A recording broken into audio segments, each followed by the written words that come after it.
الحمد لله الحمد لله الذي هدانا لهذا وما كنا لنهتدي لولا أن هدانا الله ونشهد أن لا إله إلا الله وحده لا شريك له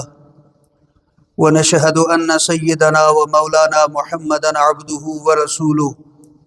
أما بعد فأعوذ بالله من الشيطان الرجيم بسم الله الرحمن الرحيم ان الذين يغضون اصواتهم عند رسول الله اولئك الذين امتحن الله قلوبهم للتقوى لهم مغفرة واجر عظيم ان الذين ينادونك من وراء الحجرات اكثرهم لا يعقلون ولو أنهم صبروا حتى تخرج إليهم لكان خيرا لهم والله غفور رحيم صدق الله مولانا العظيم يا رب صل وسلم دائما أبدا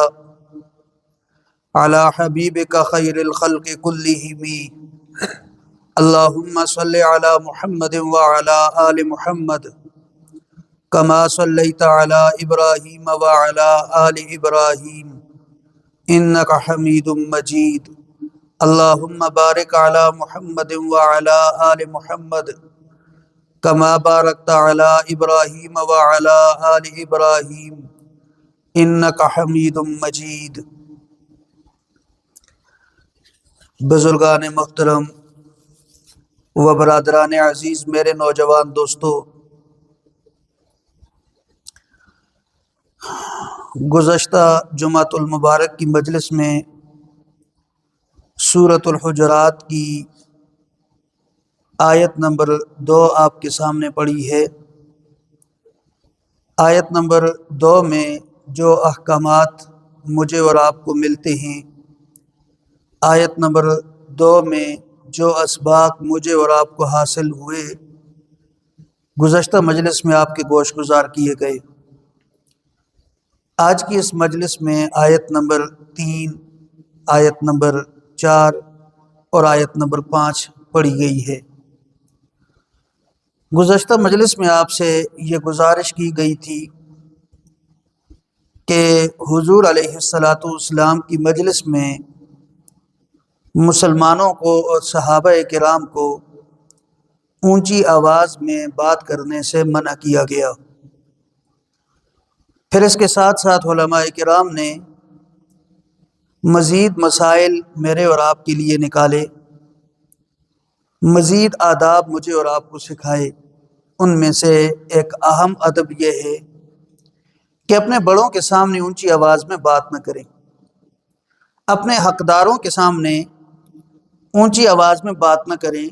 دھیمی اور نیچی آواز میں بات کریں۔ یہ ایک اہم ادب ہے اور ایک اہم اصول ہے کہ جو رتبے میں، عمر میں، علم میں، عمل میں آپ سے بڑے ہیں، آپ سے سینئر ہیں، ان کے سامنے اونچی آواز میں بات نہ کی جائے۔ یہ خوبصورت ہدایت، یہ خوبصورت ادب، یہ خوبصورت اصول گزشتہ مجلس میں آپ کے گوش گزار کیا گیا۔ اللہ کریم مجھ سمیت سب کو عمل کرنے کی توفیق عطا فرمائے۔ اسی کے ساتھ آج کی اس آیت طیبہ میں جو آپ کے سامنے پڑھی ہے، اسی نوعیت کے کچھ مزید آداب اور کچھ مزید اصول بیان کیے گئے۔ سب سے پہلے تو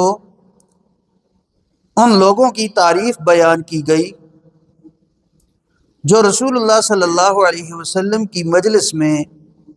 اپنی آواز نچلی رکھتے ہیں، اپنی آواز دھیمی رکھتے ہیں، اپنی آواز پست رکھتے ہیں۔ ان حضرات کی اور ان صحابہ کرام کی تعریف اور مدح بیان کی گئی جو حضور علیہ الصلاۃ والسلام کی مجلس میں اپنی آوازوں کو پست رکھتے ہیں، دھیما رکھتے ہیں، نچلا رکھتے ہیں۔ اور گزشتہ مجلس کے آخر میں بھی میں نے آپ کے گوش گزار یہ بات کی تھی،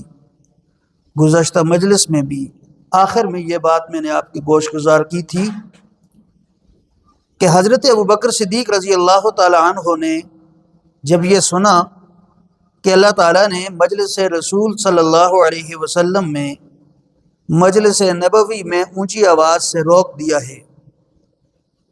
جب حضرت عمر رضی اللہ تعالی عنہ نے یہ سنا کہ مجلس نبوی میں اونچی آواز میں بات کرنے سے منع کر دیا گیا ہے، اور جب دیگر صحابہ اکرام نے یہ سنا کہ حضور علیہ الصلاۃ والسلام کی مجلس میں اونچا بولنے سے بھی روک دیا گیا ہے، تو پھر ان کی کیا کیفیت بنی؟ اس پہلی آیت میں انہی کی تعریف بیان کی گئی ہے، ان صحابہ کرام کی تعریف بیان کی گئی ہے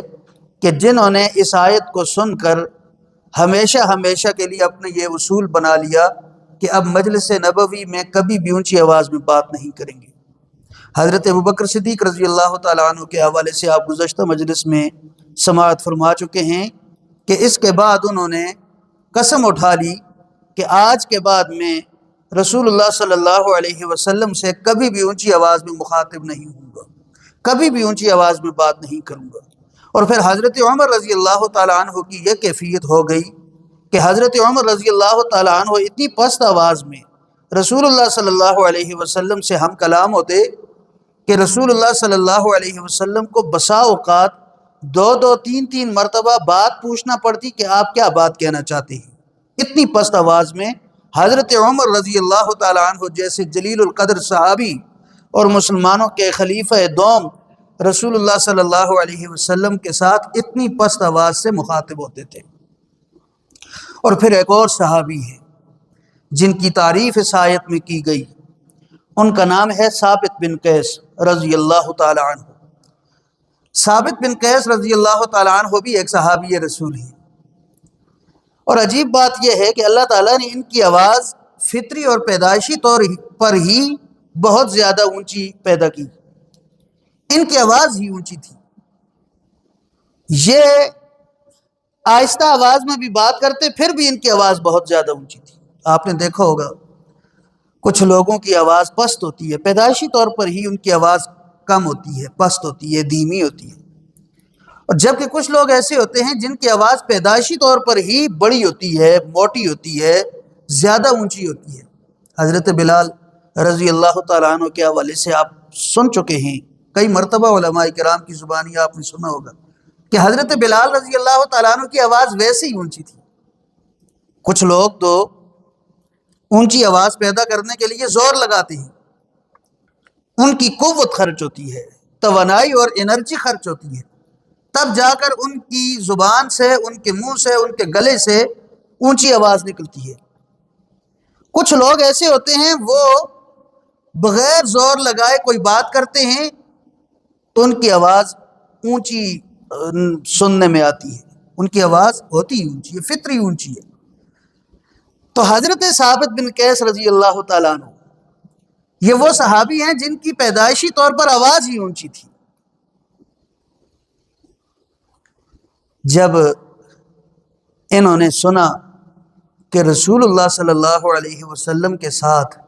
اونچی آواز میں بات کرنے سے تو سخت روک دیا ہے، یا ایھا الذین آمنوا لا ترفعوا اصواتکم فوق صوت النبی، نبی کے ساتھ اونچی آواز میں بات مت کرو، ولا تجہروا لہ بالقول کجہر بعضکم لبعض ان تحبط اعمالکم،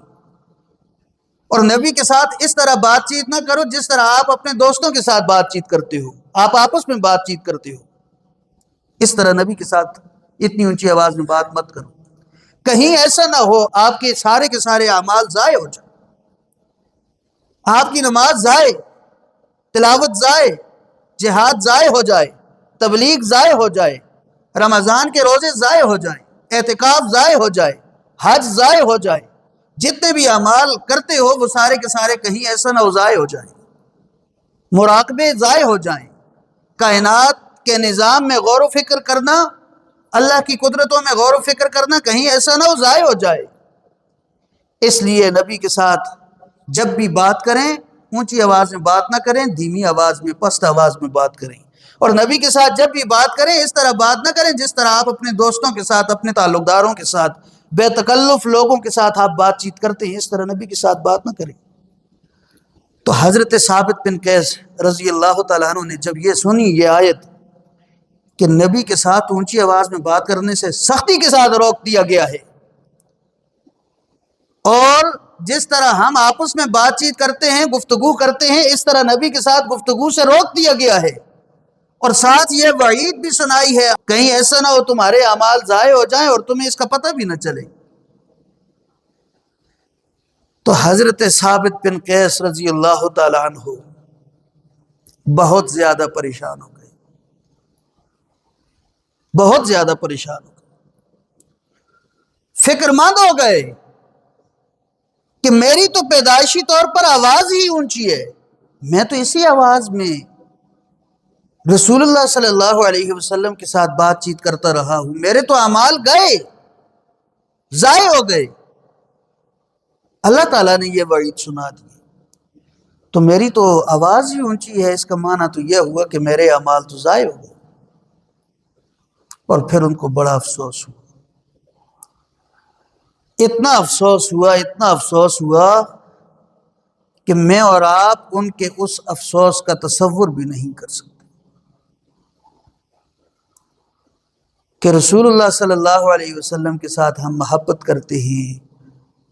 ان پر ایمان لائے ہیں، ان کو آخری رسول تسلیم کیا ہے، اللہ کے نبی مانا ہے، اور اس طرح ہم مسلمان ہوئے، پھر ہم نے مسلمان ہونے کے بعد نیک کام کیے، آج پتہ چلا کہ ہم جو رسول اللہ صلی اللہ علیہ وسلم کے ساتھ بات کرتے تھے اس کی وجہ سے تو ہمارے اعمال ہی گئے، ضائع ہو گئے۔ ہم لوگ صحابہ کرام رضوان اللہ تعالی علیہم اجمعین کی بات تو کرتے ہیں، ان کے گیت گاتے ہیں، لیکن جب تک ہم اپنی زندگی میں اسوہ صحابہ کو پیدا نہیں کریں گے، جب تک ہم اپنی عملی زندگی میں صحابہ کرام جیسی سوچ پیدا نہیں کریں گے، جب تک ان جیسے ہمارے احساسات نہیں ہوں گے، جب تک ان جیسے جذبات نہیں ہوں گے، یاد رکھیے ہم تو یہ کہتے ہیں ایک آدمی نبی علیہ الصلاۃ والسلام کی سنت کے مطابق زندگی نہیں گزارتا، ایک آدمی اسوہ رسول کے مطابق زندگی نہیں گزارتا، ایک آدمی اپنی زندگی کے مختلف مرحلوں میں رسول اللہ صلی اللہ علیہ وسلم کی ادائیں زندہ نہیں کرتا۔ ایک شخص ایسا ہے جو رسول اللہ صلی اللہ علیہ وسلم کی سنتوں کی مخالفت کرتا ہے، ساری کی ساری اس کی زندگی رسول اللہ صلی اللہ علیہ وسلم کی سنتوں کی مخالفت میں گزرتی ہے، یہ بے شک نبی نبی کرتا رہے، ایسے شخص کی نجات نہیں ہو سکتی، ایسے شخص کے حصے میں کامیابی نہیں آ سکتی۔ تو اصل بات یہ ہے رسول اللہ صلی اللہ علیہ وسلم نے میرے اور آپ کے لیے جو طریقہ چھوڑا، جو نمونہ چھوڑا، اس کو فالو کرنا ہوگا۔ صحابہ کرام نے جو نمونہ چھوڑا اس کو فالو کرنا ہوگا۔ اس طریقے کو چھوڑ کر ہم سمجھیں کامیاب ہو جائیں گے، کسی صورت میں ہم کامیاب نہیں ہو سکتے۔ وہ طریقہ اپنانا ہوگا، وہ طریقہ۔ اللہ کریم ہمیں سمجھ نصیب فرمائے۔ تو حضرت ثابت بن قیس رضی اللہ تعالیٰ عنہ کا جو احساس پیدا ہوا، اللہ کریم ہمیں بھی ایسے احساسات نصیب فرمائے۔ ہمیں تو پرواہ ہی نہیں ہوتی۔ کتنی مرتبہ ہم نے جمعہ کے بیانات میں کہا نماز پڑھی ہے، یہ نماز پڑھ لی ہے نا، اس کو ضائع ہونے سے بچاؤ۔ روزہ رکھ لیا ہے تو روزے کو ضائع ہونے سے بچاؤ۔ عمرہ کر کے آ گئے ہیں تو عمرے کو ضائع ہونے سے بچاؤ۔ حج کر آئے ہیں تو حج کو ضائع ہونے سے بچاؤ۔ چلہ لگا آئے ہیں تو چلے کو ضائع ہونے سے بچاؤ۔ اعتکاف کر لیا ہے تو اعتکاف کو ضائع ہونے سے بچاؤ۔ نماز پڑھنا آسان ہے لیکن بچانا مشکل۔ آج کل ذرا معیار تبدیل ہو چکا ہے، آج کل لوگ نماز کی بات نہیں کرتے کہ نماز پڑھنا آسان، اس کو بچانا مشکل، اعتکاف کرنا آسان، اس کو بچانا مشکل، روزہ رکھنا آسان، اس کو بچانا مشکل، عمرہ آسان، اس کو بچانا مشکل، حج آسان، اس کو بچانا مشکل، اور اسی طرح چلے 4 مہینے لگانا پھر بھی آسان، لیکن چلے 4 مہینے کے تقاضے پورے کر کے اس کو بچانا ذرا مشکل ہونا تو یہ چاہیے۔ لیکن ہم لوگ چونکہ مادی دور میں زندہ ہیں، ہم مادی دور میں جی رہے ہیں، ہمارا معیار تبدیل ہو چکا ہے۔ ہم کہتے ہیں پیسہ کمانا آسان، اس کو بچانا مشکل۔ نماز کی بات کوئی نہیں کرتا، نماز پڑھنا آسان، نماز کو بچانا، اس کی حفاظت کرنا مشکل نہیں، یہ کوئی نہیں کہتا۔ آج کل مثال تبدیل ہو چکی ہے، مثال یہ ہے پیسہ کمانا آسان، پیسے کو بچانا مشکل، دولت کمانا آسان، اس کو سنبھالنا مشکل۔ تو ہم یہ عرض کرتے ہیں نماز پڑھنی آسان ہے، پھر بھی آسان ہے، بہت ساروں کے لیے تو نماز پڑھنی مشکل ہے، لیکن میں سمجھتا ہوں پھر بھی آسان ہے، نماز کو بچانا مشکل۔ ہم نماز پڑھتے ہیں، میں نے اکثر یہ کہا ہے، بسا اوقات ہماری نماز جو ہم نے پڑھی ہوتی ہے، جس جگہ پڑھی ہوتی ہے وہیں رہ جاتی ہے، اس سے ایک قدم آگے نہیں جاتی، کیونکہ وہاں بیٹھے بیٹھے کسی کی غیبت کر دی، وہاں بیٹھے بیٹھے کسی کی غیبت کر دی،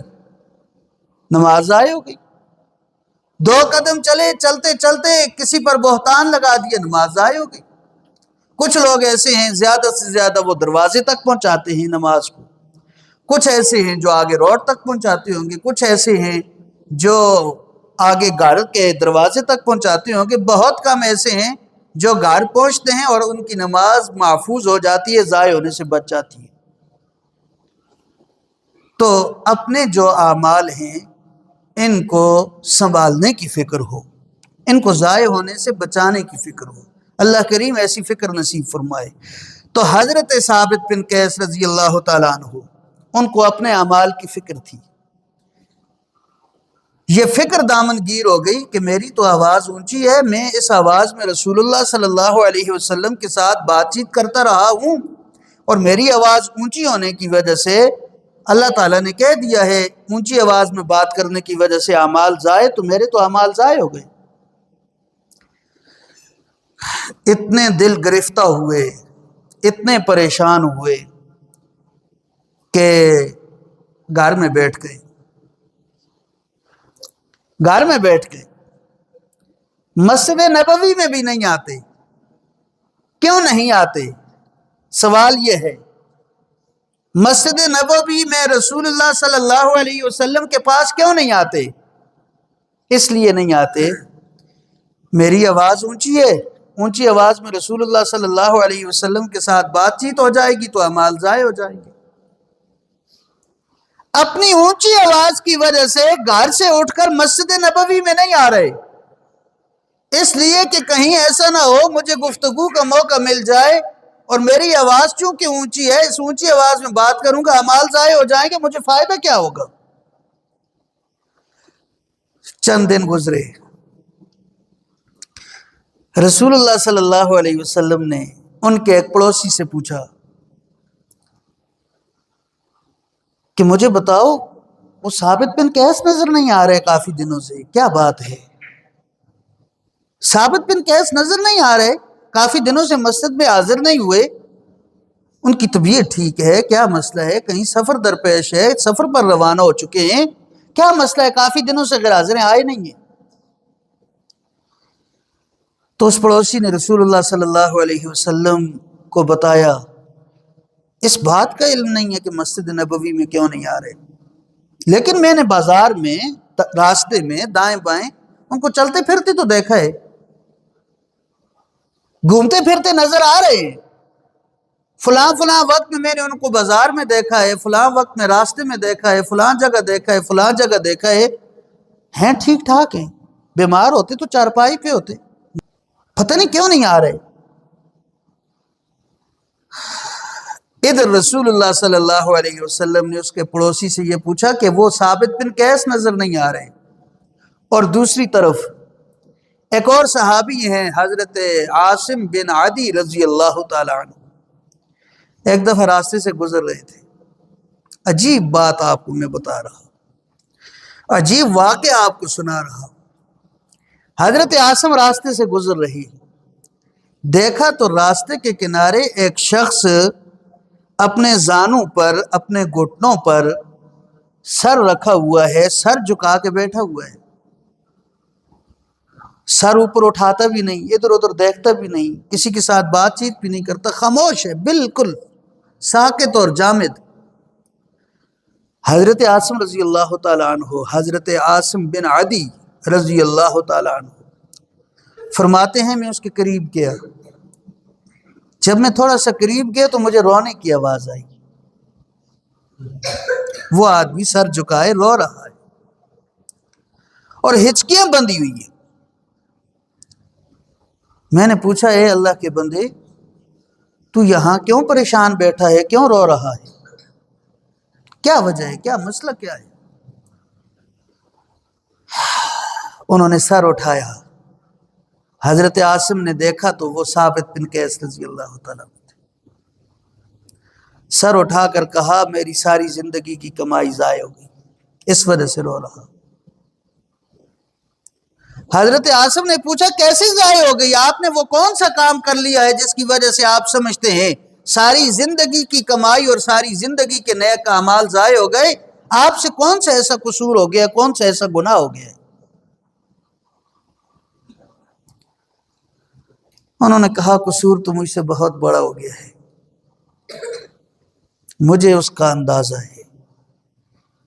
جس کی وجہ سے مجھ پر فکر سوار ہے کہ میری ساری زندگی کی کمائی اور ساری زندگی کے نیک اعمال ضائع ہو گئے۔ پوچھا کیا ہوا؟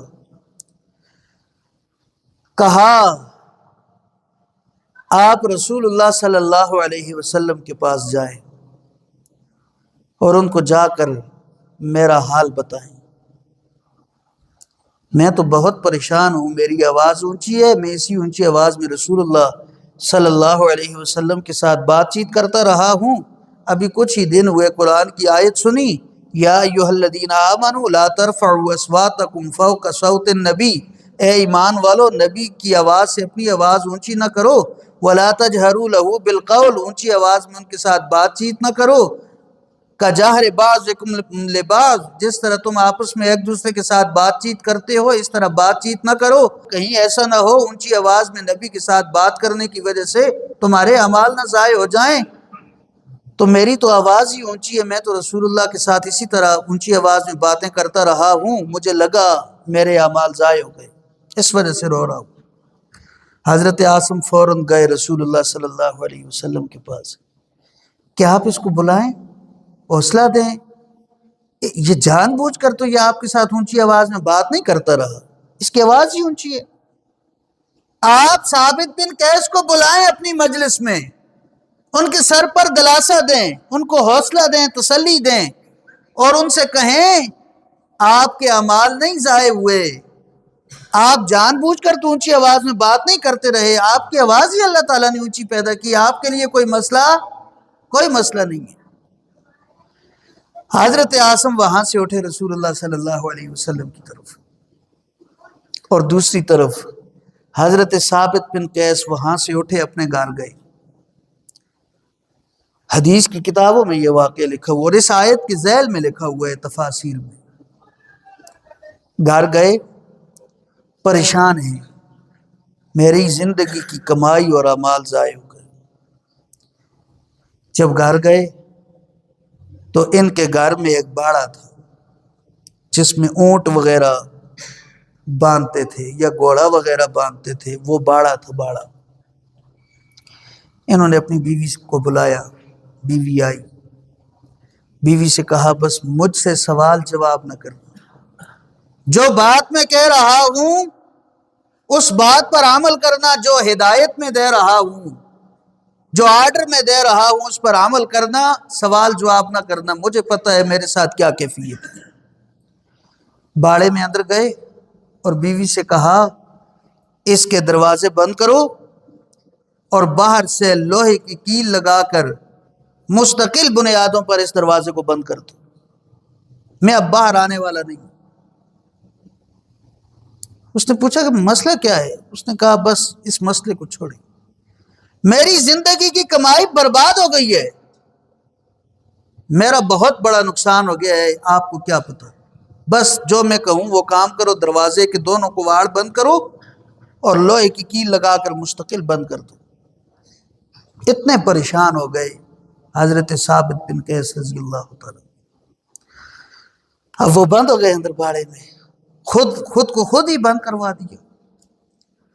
ادھر حضرت عاصم رسول اللہ صلی اللہ علیہ وسلم کے پاس پہنچے اور آ کر کہا، عرض کیا اے اللہ کے رسول، آپ کے ایک صحابی ہیں،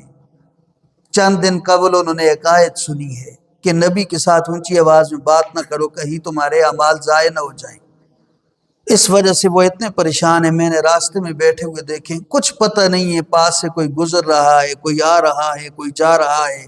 ادھر سے شور کی آواز آتی ہے، کوئی توجہ نہیں، ادھر سے شور کی آواز آتی ہے، کوئی توجہ نہیں، خود سے بے خبر ہو کے راستے کے کنارے بیٹھے ہوئے ہیں، رو رہے تھے، ہچکیاں بندھی ہوئی تھی، بہت زیادہ پریشان تھے۔ میں یہ کیفیت ان کی دیکھ کر آپ کے پاس آیا ہوں۔ رسول اللہ صلی اللہ علیہ وسلم نے حضرت عاصم سے فرمایا، مجھے تو اطلاع ملی ہے، وہ صحت مند بھی ہیں، چلتے پھرتے بھی ہیں، میں خود حیران ہوا، مجھے خود تعجب ہوا کہ وہ اتنے دنوں سے مسجد میں کیوں نہیں آ رہے۔ آج پتہ چلا ہے ان کے ساتھ مسئلہ یہ ہے۔ اے عاصم، جاؤ، جا کر اس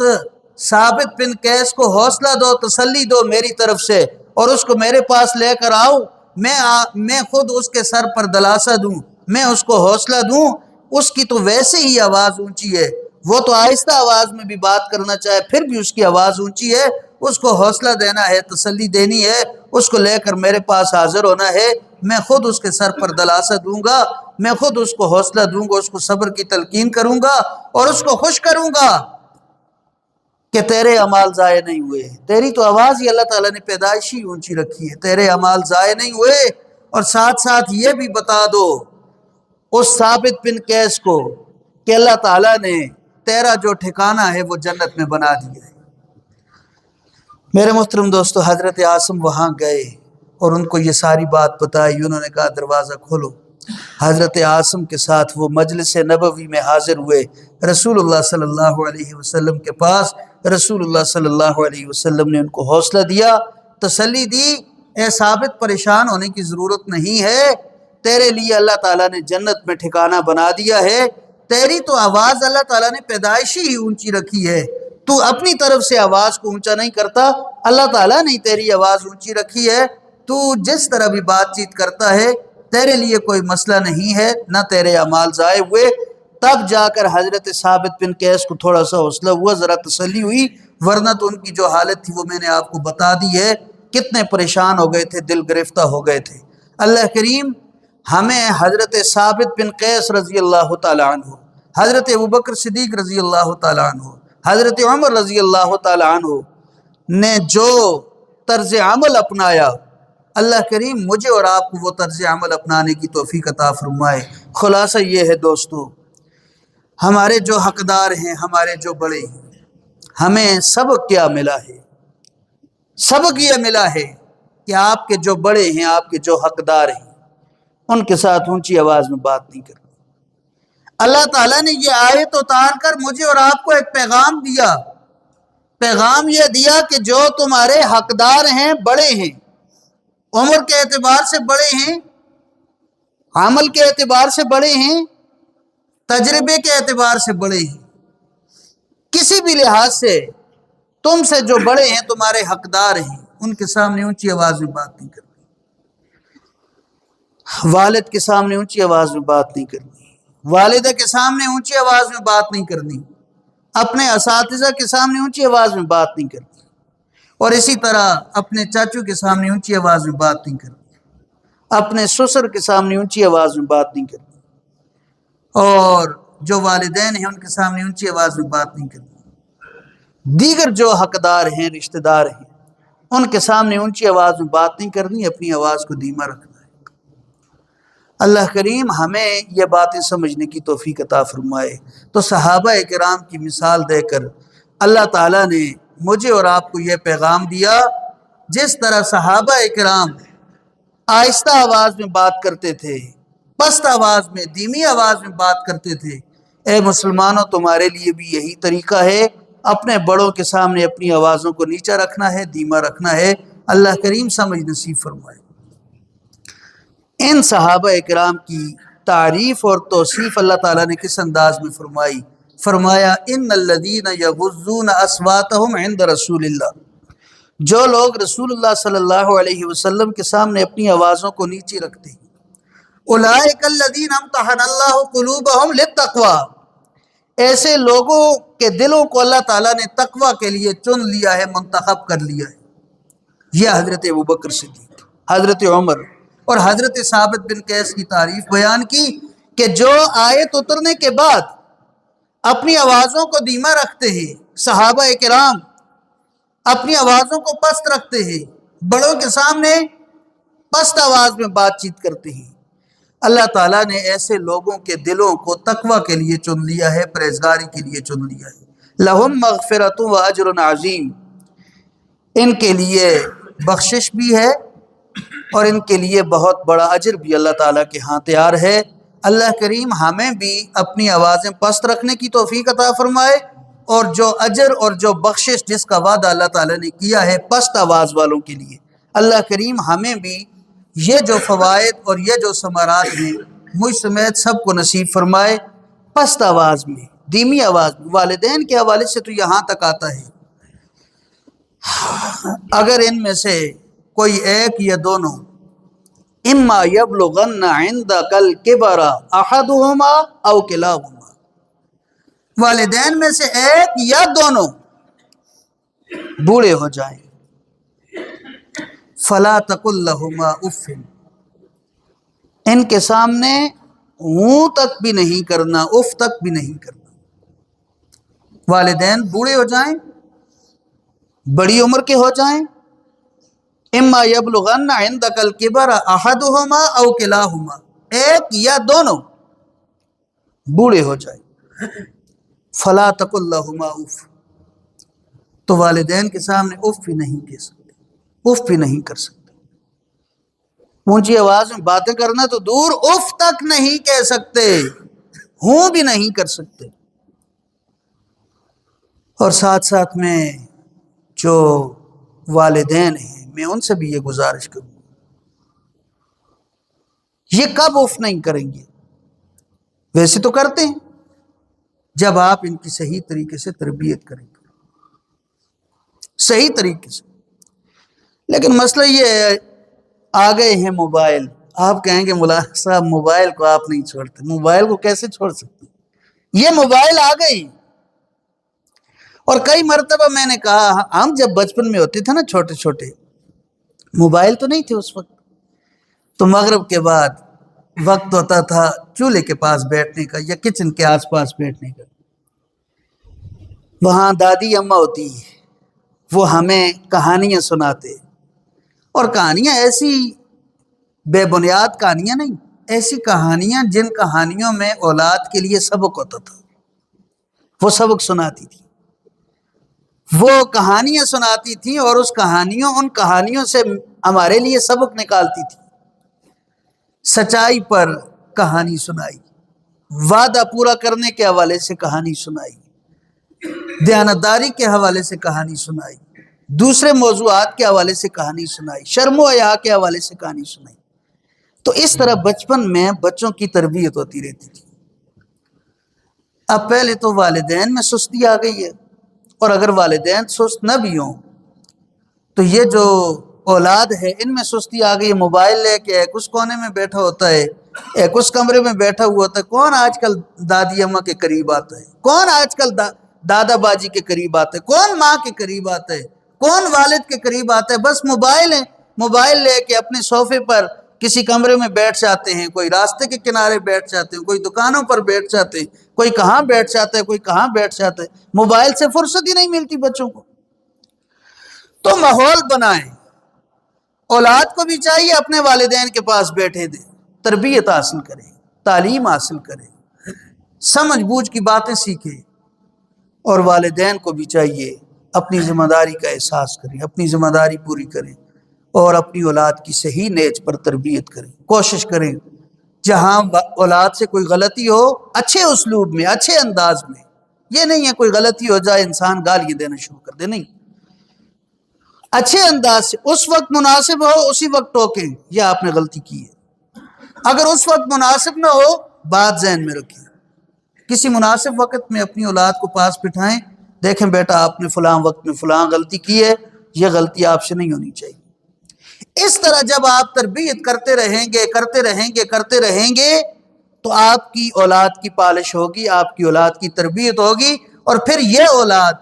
جب بڑی ہوگی آپ کے کام آئے گی، آپ کا خیال رکھے گی، آپ بیمار ہوں گے تیمارداری کرے گی، آپ کو خدمت کی ضرورت ہوگی خدمت کرے گی، رات کے پچھلے پہر آپ آواز